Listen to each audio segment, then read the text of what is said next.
जनवरी हो जाए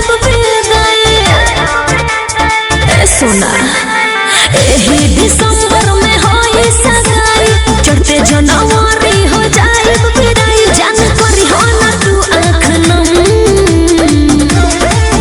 तेरी आँख की खुशी ना तेरे जाने का गम नया माल गए साल में बता लेंगे हम तेरी आँख की खुशी ना तेरे जाने का गम नया माल नए साल में बता लेंगे हम। ये क्या बोल रही हो?